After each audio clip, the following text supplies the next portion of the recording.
व्यवस्थाओं का सम्मान करते हुए आज सदन की कार्यवाही में हिस्सा लेने के लिए गए थे।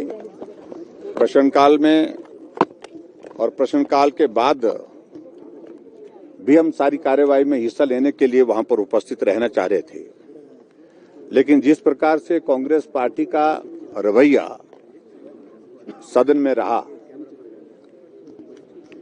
वो सचमुच में बहुत दुर्भाग्यपूर्ण है। हमने पॉइंट ऑफ ऑर्डर के अंतर्गत माननीय सदस्य रणधीर शर्मा जी ने जो पॉइंट रेज किए उनका जवाब देने की स्थिति में नहीं सरकार है। शिमला में कॉरपोरेशन का चुनाव हो रहा है, 3 बार रोस्टर को जो है अलग अलग तरह से उस पर रूल्स बदल करके उसको नोटिफाई किया जाता है। 6 तारीख से 15 तारीख तक 16 तारीख तक वोट बनाने की तारीख तय हुई, लेकिन 15 तारीख को एक अलग आदेश आ जाता है कि अब वोट जो है वो 20 तारीख तक बनेंगे। और जो पहले जो नियम के मुताबिक जो पुरानी व्यवस्था थी उसके मुताबिक यही था कि जिसका वोट एक जगह कहीं बना है तो दूसरी जगह वोट अगर उसको कॉर्पोरेशन में अगर बनाना है तो उसको वहां का वोट काट करके वहां पर सबूत प्रस्तुत करना पड़ेगा और उसके बाद उसका वोट वहां पर बनाया जा सकता है। लेकिन 15 तारीख को कहा कि सबके वोट बने जा सकते हैं। रातों रात वहां पर बहुत बड़ी संख्या, हजारों की संख्या में वोट बनाने की प्रक्रिया को अधिकारी को कहा गया। 11,000 के करीब नए वोट यहां शिमला कॉर्पोरेशन के बना दिए गए और उसके पीछे मंशा क्या कि वो वोट बनाए गए जो सीधा सीधा कांग्रेस पार्टी को वोट देने वाले, कांग्रेस पार्टी को लाभ देने वाले हैं। मैं अध्यक्ष महोदय के आसन का बहुत सम्मान करता हूं, लेकिन जिस प्रकार से माननीय रणधीर शर्मा जी ने कुछ शब्दों का जिक्र किया, उन शब्दों को कार्यवाही से हटाने की वजह कोई बनती ही नहीं थी। अवमानना शब्द इस माननीय सदन में हजारों बार इस्तेमाल हुआ होगा, कभी भी उसको डिलीट नहीं किया गया, कभी भी उसको कार्यवाही से निकाला नहीं गया। सदन को गुमराह करने का शब्द हजारों बार यहाँ पर सदन के अंदर कहा गया है, कभी भी आज तक की हमने कार्यवाही से उसको डिलीट होते नहीं देखा। और जिन शब्दों का इस्तेमाल किया गया उनमें से एक भी शब्द इस प्रकार से नहीं था, क्योंकि हम भी इस विधानसभा के अंदर पिछले 25 वर्षों से ज्यादा समय से हैं। कभी भी हमने कार्यवाही से ऐसे शब्दों को कार्यवाही से निकालते नहीं देखा। लेकिन ये भी एक दुर्भाग्यपूर्ण परिस्थिति है, जब इनके शब्द को कार्यवाही से हटाने की बात कही गई, हमको उस बात को लेकर के भी दुख है।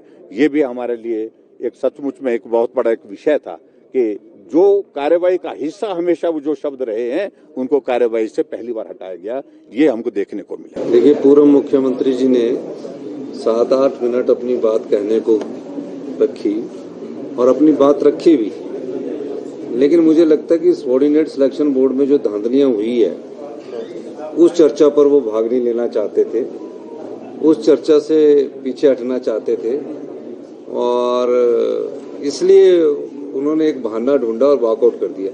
वॉकआउट करके वो अपनी खबर बनाना चाहते हैं। जो सदन होता है उसमें चर्चा में भाग लेना चाहिए, चर्चा में भाग लेकर भी खबर बनती है, सिर्फ वॉकआउट करने से ही खबर नहीं बनती। बात कुछ नहीं है, स्पीकर महोदय ने व्यवस्था दी कि इन शब्दों का प्रयोग नहीं किया जाना चाहिए, उस आधार पर उन्होंने वॉकआउट कर दिया। जबकि हमने कहा कि आप पॉइंट ऑफ ऑर्डर ले रहे हो, पॉइंट ऑफ ऑर्डर के बाद भी हमने उनको बोलने का मौका दिया, लेकिन लगता है कि भारी दबाव के बीच है भारतीय जनता पार्टी के जो विधायक है हमारे, कि उन्हें वॉकआउट करते रहना है। नगर निगम के चुनावों का है, जो भी कार्य है वो संविधान के दायरे के अनुसार होते हैं। सदन में स्पीकर महोदय ने बहुत अधिक समय दिया है, कांग्रेस के विधायकों को तो समय ही नहीं दिया है, चाहे वो चर्चा हो किसी प्रकार की। लेकिन उन्हें लगता है कि जब तक हम वॉकआउट नहीं करेंगे हमारी खबर नहीं बनेगी।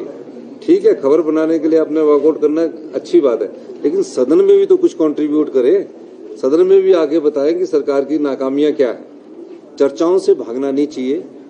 आज का जो मुझे लगा है, जिसके पीछे राजनीतिक मुझे लग रही है, वो ये है कि जो सबॉर्डिनेट सिलेक्शन बोर्ड में जो धांधलियां हुई हैं, सबॉर्डिनेट सिलेक्शन बोर्ड में जो पेपर बिके हैं और जो पेपर की कीमत तय हुई है, उसमें किसी न किसी तरह से जब इनकी सरकार थी उस चर्चा से भाग लेने के लिए ये तैयारी करके नहीं आए और इसलिए वॉकआउट किया। मेरा ये मानना है कि जो चर्चा है ये हिमाचल प्रदेश के लाखों युवाओं के साथ इनका भविष्य जुड़ा हुआ है।